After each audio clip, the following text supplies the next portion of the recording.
Como a Globo lida com as derrotas de Vale Tudo para a garota do momento e dona de mim?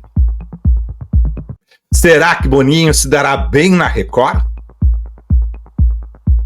Poliana Brita fora do Fantástico?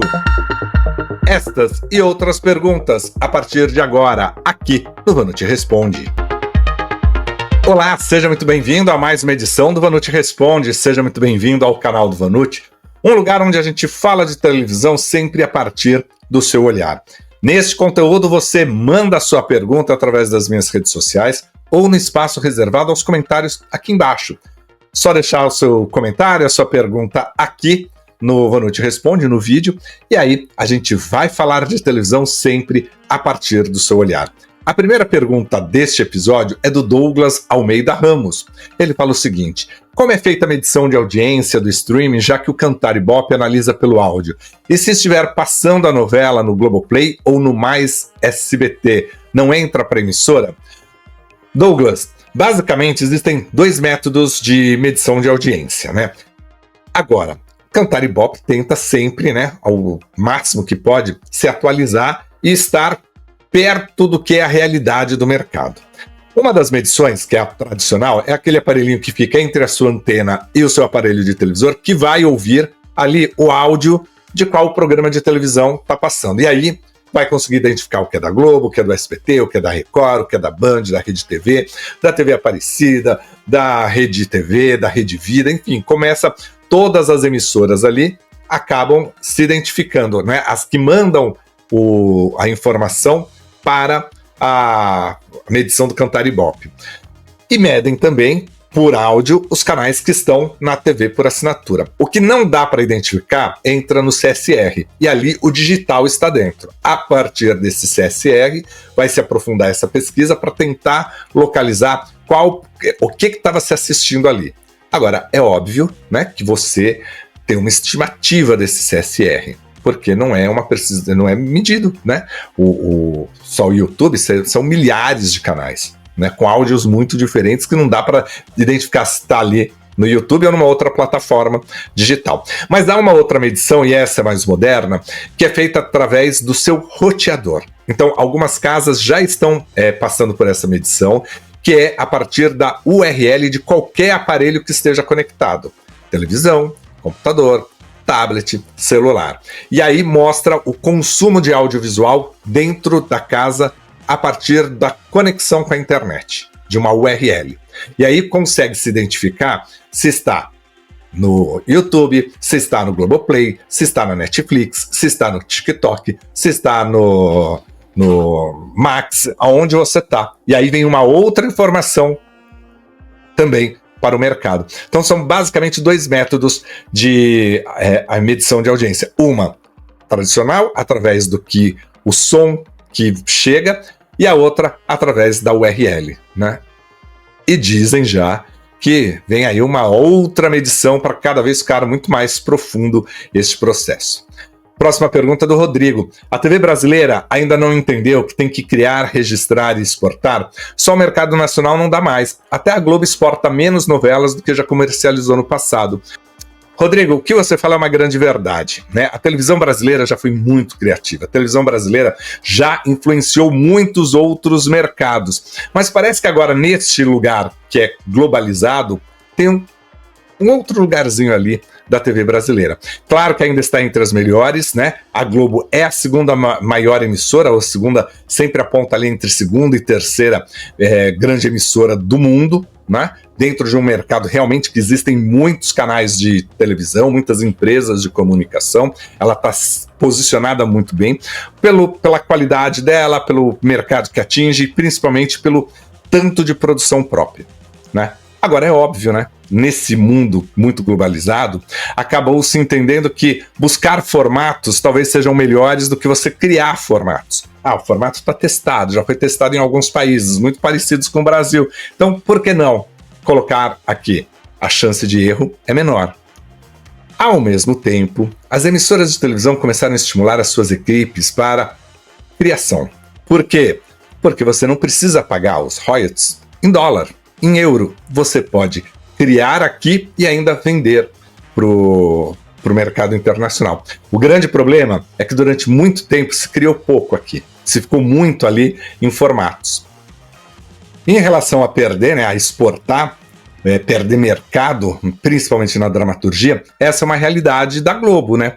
Ela ainda continua exportando num volume muito importante de dramaturgia. Nossa novela, né, a novela brasileira está em vários países, mas agora o mercado não é só Globo e Televisa, né? É Globo, Televisa, tem todas as TVs portuguesas, a espanhola também tem exportado bastante, mais série do que novela, mas tem exportado também, tem as novelas turcas, a Coreia que entrou como uma grande produtora de conteúdo, então tudo isso mexe muito ali com o mercado internacional. Cada vez mais, vai precisar ser mais criativo para tentar atingir um mercado cada vez maior. Felipe da Silva Liberal diz o seguinte: Vanucci, o SBT com essa nova grade de programação exibirá a novela Caverna Encantada somente para São Paulo. Eles poderiam colocar um programa de esportes entre os desenhos e bate? Olha, a novela A Caverna Encantada começa, né, ali no período da tarde, onde ela está atualmente. Não vai voltar para o primeiro capítulo, segue de onde está e vai ter 2 horários ali. A novela está prevista para acabar entre julho e agosto. E aí o horário noturno será substituído por uma outra produção. E aí o SBT vai achar ainda uma outra novela para entrar no lugar da Caverna Encantada à tarde, que este vai ser o novo horário, o horário de novelas infanto-juvenis, né? Por enquanto é um horário local. Mas pelo que eu entendi do que a Daniela falou, quer ter ali a produção própria, original, inédita sempre, voltada para o público infanto-juvenil. É claro que a grade ainda vai entrar no ar. Muito vai se testar. Vai tentar ver a resposta do telespectador, para aí sim tomar algumas decisões. Próxima pergunta é da Vera Lúcia, que diz o seguinte: Vanucci, como a Globo lida com o fato de Vale Tudo ter menos audiência do que Garota do Momento e Dona de Mim? De quem é a culpa dessa situação vexatória para Vale Tudo? Ah, Vera Lúcia, você entrou numa questão aqui muito interessante, né? Porque realmente há uma preocupação na Globo, né, em relação a Vale Tudo.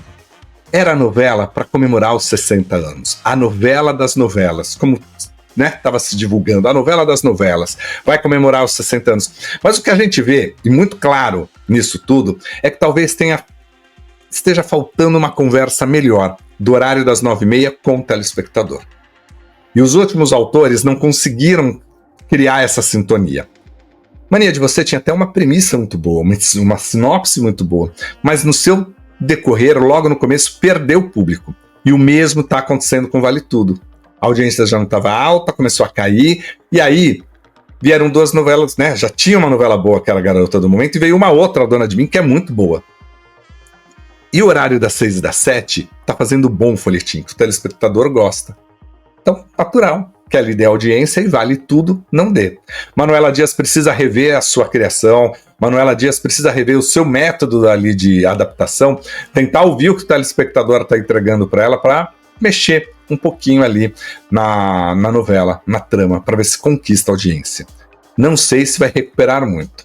E realmente a novela tem dado ali algumas entregas ruins.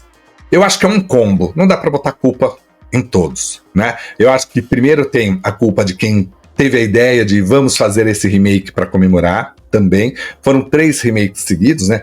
Num período curto, né? Pantanal, Renascer e agora o Vale Tudo, né? Então ficou muito nessa expectativa de trazer, né, essa obra toda. Se falou muito antes de tudo isso, reverberou muito na mídia, nos canais específicos sobre novela e televisão. Então eu acho que houve ali, e tem que se pensar nisso, na escolha. Também na avaliação.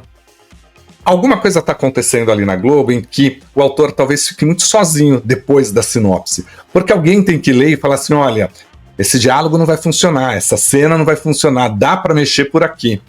É isso que precisa ter. Tem o problema do diretor? Tem. De escolher determinados caminhos, né? A crise que aconteceu com o Cauã e com a Bela Campos, que não deveria ter vazado para a imprensa, e também um pouco ali da Manuela Dias, né? De trazer um texto ali mais provocativo. O público tá querendo uma Odete Roitman politicamente incorreta, né? Deixa a Celina ali, ela consegue fazer as correções devidas para, né, para você não ser politicamente incorreto. A Odete mas ela vai lá e corrige. Tá ótimo. Então sempre quase a cena compartilhada com ela ali, né? E além disso, eu acho que falta trazer um pouco da realidade brasileira. Tá faltando isso, né? Não tem uma referência a todos os problemas que nós estamos passando. Então eu acho que é um conjunto da obra, né? Agora, realmente, né? Não sei.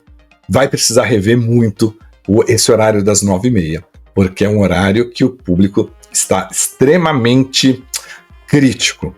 Quer uma boa história, quer uma boa novela, e até agora nada tem atendido totalmente esse telespectador. Próxima pergunta agora é da Amanda. Vanucci, ouvi dizer que a Poliana Brita deixará o Fantástico porque é que está há mais tempo como apresentadora. Por que a Globo precisa trocar apresentadores de tempo em tempo? Existe um preconceito com nós, mulheres mais velhas? Amanda, não sei se tem um preconceito com as mulheres mais velhas, né? Ela está há muito tempo na apresentação do programa. Poucos ali ficaram longos tempos à frente do Fantástico. Sempre houve uma troca de tempo em tempo, até para trazer esse ar de novidade, para sempre estar repaginando o Fantástico. Gosto muito da Poliana Brita, né? Eu lembro que quando ela estreou, muitos falaram, não, ela vai ficar pouco tempo, porque o projeto dela é ser correspondente internacional. Mas ela conquistou ali o telespectador. A Maju está há menos tempo, então falam que numa possível reforma do Fantástico, a Maju continua e a Poliana sai. Agora, dizem, a gente não sabe o projeto que tem ali para a Globo, mas já está na hora de começar a fazer um remanejamento. Acho que talvez o que não vão mexer muito é no Jornal Nacional, né?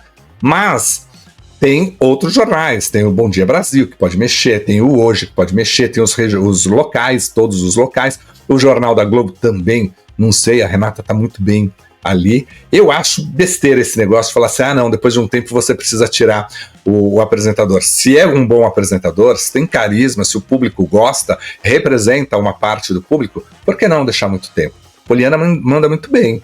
Não precisaria ter uma pessoa mais nova para renovar o programa e atrair um público mais jovem. O que vai atrair um público mais jovem é um conteúdo melhor, né? É um conteúdo que converse com essas pessoas.